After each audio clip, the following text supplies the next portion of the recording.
আজ রাতে ফাহিম ভাইয়ার গায়ে হলুদ, আর কালকে বিয়ে। আজ সন্ধ্যায় বের হব আমরা। ফাহিম ভাইয়ারা ভাড়া বাসায় থাকে, যেখানে বড় বিয়ের আয়োজন করা কঠিন, তাই গায়ে হলুদ আর বিয়ে কোনোটাই বাড়িতে হবে না, কমিউনিটি সেন্টারে হবে সব। আমরা প্রথমে যাব ফাহিম ভাইয়াদের বাসায়। সন্ধ্যার পর ওখান থেকে সবাই বের হয়ে কমিউনিটি সেন্টারের উদ্দেশ্যে রওনা দিব। একটা লাল পাঞ্জাবি পরেছে সে, আমি একটা হলুদ রঙের শাড়ি। গায়ে হলুদ বলে কথা, আয়নার সামনে দাঁড়িয়ে চুল ঠিক করা, ঘড়ি ঠিক করা, কত ঢং করছে সে। এদিকে আমি রেডি হয়ে বসে আছি। সবসময় শুনতাম মেয়েরা রেডি হতে সময় লাগে, অথচ আমি রেডি হয়ে দেখলাম সে এখনো রেডি হলো না। আমি একটু বিরক্ত হয়ে বললাম, এতক্ষণ লাগে আপনার রেডি হতে? সে ডোন্ট কেয়ার ভাব নিয়ে দাঁড়িয়ে রইল, তারপর বলল, কতক্ষণ লাগছে? এই 5 মিনিটেই তো আমি রেডি হয়ে গেলাম। তো এর আগে আমাকে রেডি করিয়ে রাখলেন কেন? সেই বিকেল থেকে রেডি হওয়ার জন্য তাড়া দিচ্ছিলেন। হৃদ ভাইয়া বলল, কারণ তো নিশ্চয়ই আছে। এই ধরো, তোমাকে যদি আমি এখন রেডি হতে বলতাম, তাহলে তুমি রেডি হতে লাগিয়ে দিতে কম করে হলেও 1 ঘন্টা, বা আরো বেশিও লাগতে পারে। আর আমি রেডি হয়ে তোমার জন্য বসে থাকবো, যা একদমই বিরক্তিকর। তাই বের হওয়ার 2 ঘন্টা আগে থেকেই তোমায় রেডি হওয়ার জন্য তাড়া দিচ্ছিলাম। ওনার এমন অদ্ভুত যুক্তি দেখে মাথা গরম হলো আমার, তাও চুপচাপ দাঁড়িয়ে তার দিকে তাকিয়ে রইলাম। বিশেষ করে তার মুখটার দিকে তাকিয়ে রইলাম। ইচ্ছা করছে তার ওই ছোট ছোট দাড়িগুলোতে গিয়ে নিজের গাল ঘষতে। ইস, ভাবতেই লজ্জায় গা শিউরে ওঠে। নিজেকে নিজে বকতে লাগলাম আমি, তোর নজর এত খারাপ কেন আরু? তখনই আবার মনে হলো, দূর, খারাপ হতে যাবে কেন? আমি কি পরপুরুষের দিকে তাকাচ্ছি? আমি নিজের স্বামীর দিকেই তাকিয়ে আছি। আজব। এর মাঝেই হৃদ ভাই আমার মুখের সামনে 2 আঙুল দিয়ে তুড়ি বাজাতেই আমি চমকে উঠলাম। তারপর তিনি চোখের দৃষ্টি আমার দিকে রেখে একটু হাসলো। এরপর ইশারায় বলল, এবার চলো। একটা শ্বাস নিলাম আমি। এই বেটা হঠাৎ হঠাৎ এমন অদ্ভুত কাণ্ড ঘটায়, যা দেখলে অযথাই বুকটা কেঁপে ওঠে। আমি আর সে যখন সিঁড়ি দিয়ে নামছিলাম, তখন মামি দেখি এক দৃষ্টিতে তাকিয়ে আছে আমাদের দিকে। হয়তো অবাক দৃষ্টি, নয়তো মুগ্ধ দৃষ্টি এটা। এরপর এগিয়ে এসে আমার এক হাত হৃদ ভাইয়ার হাতে ধরিয়ে দিয়ে বলল, ফিরে আসার আগ পর্যন্ত এই হাত ছাড়বি না। আমি লজ্জায় মাথা নিচু করে আছি। হুটহাট তার এমন স্পর্শগুলোয় যেন সারা শরীর জুড়ে শীতল শিহরণ বয়ে যায়। এরপর মামির থেকে বিদায় নিয়ে গাড়িতে গিয়ে বসলাম আমি, আর সে ড্রাইভিং সিটে। আমি তার দিকে চেয়ে বললাম, আমায় ড্রাইভিং শিখাবেন? তিনি স্বাভাবিকভাবেই বলল, তুমি ড্রাইভিং শিখে কি করবে?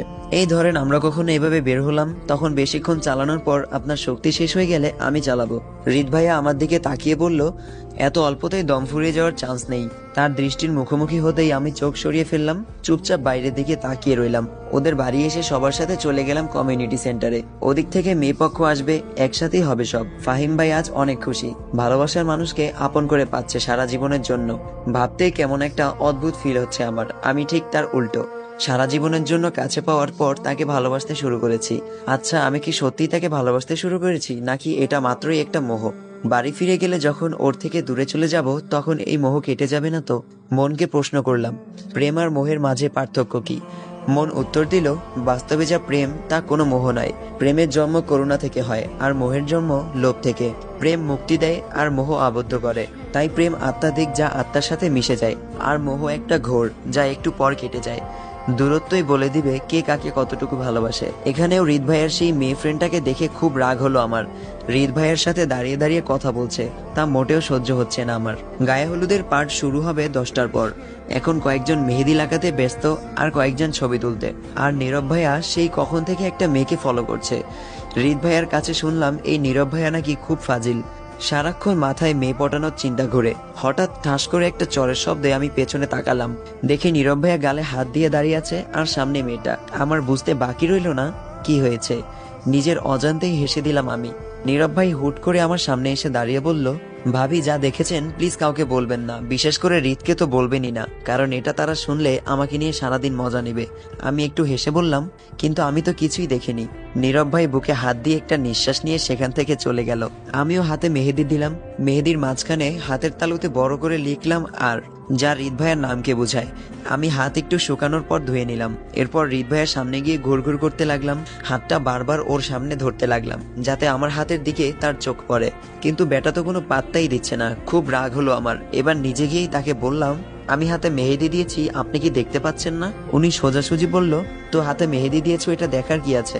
আমি বললাম, আচ্ছা দেখেন তো কেমন হয়েছে। হৃদ ভাইয়া বলল, ভালো। এই বলেই তিনি আবার ফাহিম ভাইয়ের কাছে চলে গেলেন। ওনার এমন ব্যবহারে প্রচুর রাগ হচ্ছে আমার। আমার মেহেদি রাঙা হাত দেখে প্রশংসা তো করলোই না। আচ্ছা, প্রশংসা না হয় বাদই দিলাম, হাতে যে তার নামের প্রথম অক্ষর লিখলাম তা চোখে পড়েনি, একটুও বোঝার চেষ্টা করেনি এটার মানে কি। মনে মনে তার 14 গোষ্ঠী উদ্ধার করতে লাগলাম। নিরামিষের বাচ্চা, আবেগ অনুভূতি বলতে কিচ্ছু নাই। রাগে সেখান থেকে চলে গেলাম। হাতে পানি দিয়ে ঘুষতে লাগলাম জোরে জোরে, আর মনে মনে বলতে লাগলাম, আমার কপাল এটা, আল্লাহ আমারে এমন নিরামিষ একটা জামাই দিছে, ভালোবাসা দূরে থাক, আবেগ অনুভূতিও কিচ্ছু নাই, আজকেই তুলে ফেলবো এই অক্ষর। তখনই পেছন থেকে হৃদ ভাইয়ের গলার আওয়াজ কানে এলো। হৃদ ভাইয়া বলল, এত ঘষে লাভ নেই, এটা অত সহজে উঠবে না, বরং আরো ছড়িয়ে গিয়ে সৌন্দর্য নষ্ট করবে। এটা যেন কাটা গায়ে লবণের ছিটার মতো লাগলো। কিছুক্ষণ পর সকলের উদ্দেশ্যে নীরব ভাইয়া বলে উঠল, হ্যালো এভরিওয়ান, বিয়ে মানেই হাসি খুশি আনন্দ আর দুটি মানুষের জীবন একই সূত্র পবিত্র বন্ধনে আবদ্ধ হওয়া। চারদিকে এমন ঝাঁকঝমকপূর্ণ পরিবেশটা দেখতেই সুন্দর লাগছে খুব, তাই না? হ্যাঁ, আর এই ঝাঁকঝমকপূর্ণ পরিবেশটা আরো মধুময় করে তুলতে এখন সকলের মাঝে গান নিয়ে আসছে আমাদের প্রাণপ্রিয় বন্ধু হৃদ। আমার যেন খুশিতে হাততালি দিতে ইচ্ছা করছে। এবার বোঝো ঠেলা, নীরব ভাইকে আমার হাজারবার ধন্যবাদ দিতে ইচ্ছা করছে। আমি নিশ্চিত এই অনুভূতিহীন মানুষটা কখনোই এত মানুষের সামনে গান গাইতে পারবে না, আর সে গান পারে এটাও কখনো শুনিনি। যাই হোক, পরের সিন দেখার জন্য আগ্রহ নিয়ে তাকিয়ে আছি হৃদ ভাইয়ের দিকে। তখনই ফাহিম ভাইয়ের ছোট ভাই নাইম একটা গিটার নিয়ে হৃদ ভাইয়ের হাতে দিল। হৃদ ভাইয়া ভ্রু কুচকে বলল, গিটারও রেডি রেখেছো? তার মানে আগে থেকেই প্ল্যান করেই আমায় এই চিপায় আটকানো হয়েছে। নাইম হেসে হৃদ ভাইয়ের দিকে গিটারটা দিয়ে সরে গেল। গিটারটা নিয়ে মাইক্রোফোনের সামনে বসলো হৃদ ভাই। আমি অবাক হয়ে তাকিয়ে রইলাম, তিনি কি এখন সত্যি সত্যি গান গাইবে? গিটারের শব্দ কানে আসতেই আমার মনে হলো এটা নতুন নয়, যেন আগে থেকেই প্র্যাকটিস করা এই সুর। আমার দিকে তাকিয়ে রইল হৃদ ভাই আর গাইতে শুরু করলো, আসসালামু আলাইকুম এভরিওয়ান, আজকের পর্ব এই পর্যন্তই। ভিডিওটা খুবই ছোট হয়ে গেছে, সেই কারণে সবার কাছে ক্ষমা চেয়ে নিচ্ছি। আপনারা ভয়েসটা শুনে বুঝতেই পারছেন আমার এখনো গলাটা ঠিক হয় নাই, ভয়েসটা দিতে আমার খুবই কষ্ট হয়েছে। কিন্তু তারপর আপনাদের কমেন্টের জন্য আমার খুবই খারাপ লাগছে যে আপনারা অনেকদিন অপেক্ষায় আছেন। তাই জন্য আমি যতটুকু সম্ভব ততটুকু দিয়েছি। ইনশাল্লাহ পরবর্তী পর্বে আমার ভয়েস ঠিক হয়ে যাবে আশা করা যায়। তো সবাই একটু অপেক্ষা করবেন পরবর্তী পর্বের জন্য। আজকে এই পর্যন্তই, সবাই ভালো থাকবেন, সুস্থ থাকবেন, আল্লাহ হাফেজ।